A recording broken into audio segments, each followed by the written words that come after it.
Assalamualaikum warahmatullahi wabarakatuh. Alhamdulillahirabbil alamin wabihi nasta'in wa ala umurid dunya waddin wassalatu wassalamu ala asyrafil anbiya'i wal mursalin sayyidina wa maulana Muhammadin amma ba'du. Yang saya hormati Ibu Kepala Sekolah dan yang saya hormati pula Bapak Ibu Guru, semoga senantiasa diberikan kekuatan dan kesabaran dalam mendidik anak-anaknya. Tidak lupa yang saya sayangi, anak-anak semuanya, semoga puasanya diberikan kekuatan serta dicatat amal ibadahnya oleh Allah Subhanahu wa Ta'ala. Hadirin yang dirahmati oleh Allah Subhanahu wa Ta'ala, segala puji bagi Allah yang menjadikan kita sebagai umat yang sabar, sebagai cahaya bagi orang-orang beriman. Sholawat serta salam semoga tercurahkan teladan kesabaran kita kepada junjungan Nabi besar Muhammad Sallallahu Alaihi Wasallam. Anak-anak yang ibu sayangi, puasa seringkali disebut sebagai madrasah kesabaran. Rasulullah Shallallahu Alaihi Wasallam bahkan menyebutkan dalam sebuah hadis, puasa itu separuh kesabaran. Hadis riwayat Tirmidzi. Mengapa demikian? Ada yang tahu anak-anak? Karena dalam berpuasa kita melatih 3 jenis tingkat sabar sekaligus yang dirumuskan oleh para ulama.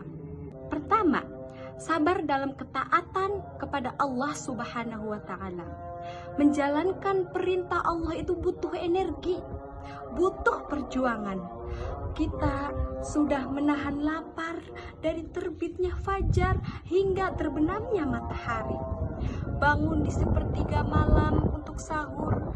Kita melaksanakan tarawih, capek kita berdiri untuk melaksanakan tarawih subuh, merasa lelah. Semua itu mustahil dilakukan tanpa bensin dan tanpa kesabaran.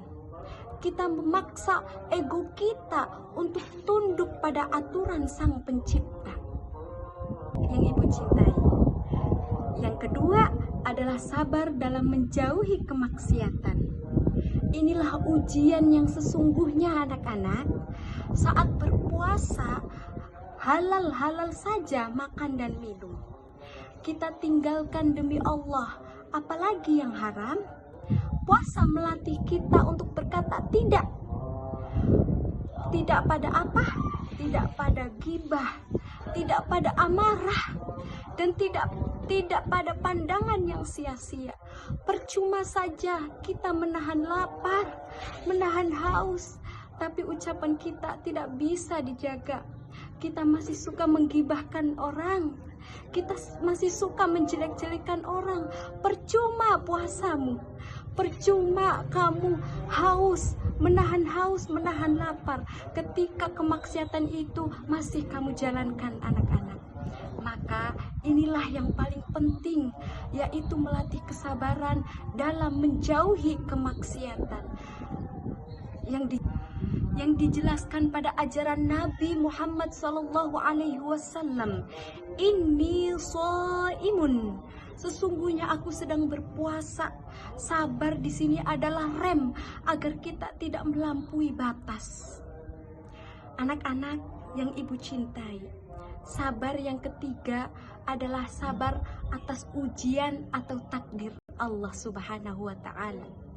Rasa haus yang mencekik, rasa lapar, perut yang keroncongan atas kondisi tubuh yang lemah. Tubuh kita sampai lemas menahan haus dan lapar. Dengan bersabar kita menghadapinya. Kita sedang menyelaraskan hati bahwa segala rasa tidak nyaman di dunia ini bersifat sementara. Sedangkan apa yang kita panen dari kesabaran itu? Apa yang kita petik anak-anak dari kesabaran itu? Yaitu pahala dari Allah Subhanahu wa Ta'ala yang bersifat kekal. Anak-anak yang ibu sayangi, mengapa kita harus sabar? Mengapa kita harus kuat dengan ujian Allah? Karena ada satu janji yang Allah berikan kepada umatnya yang sabar. yaitu janjinya sangat istimewa bagi orang yang bersabar dalam berpuasa. Dalam surat Az-Zumar ayat 10 Allah berfirman, sesungguhnya hanya orang-orang yang bersabarlah yang disempurnakan pahalanya tanpa batas. Jadi anak-anak, semangat terus. Walaupun kamu merasa haus, walaupun kamu merasa lapar, walaupun kamu merasa dijelek-jelekan, teruslah bersabar. Anak-anak yang ibu sangat sayangi, ibadah lain itu banyak. Ibadah lain pahalanya ditentukan 10-700 kali lipat. Namun untuk berpuasa dan kesabaran, Allah sendiri yang akan menentukan balasannya. Ini adalah cek kosong dari Allah Subhanahu wa Ta'ala yang bisa kita dengan pahala sebanyak-banyaknya melalui kualitas kesabaran kita. Mungkin itu dari ibu cukup sekian. Anak-anak semuanya terus semangat, terus bersabar. Ini hanya sifat sementara, tetapi pahalanya akan kekal abadi sampai akhirat nanti. Terima kasih. Wassalamualaikum warahmatullahi wabarakatuh.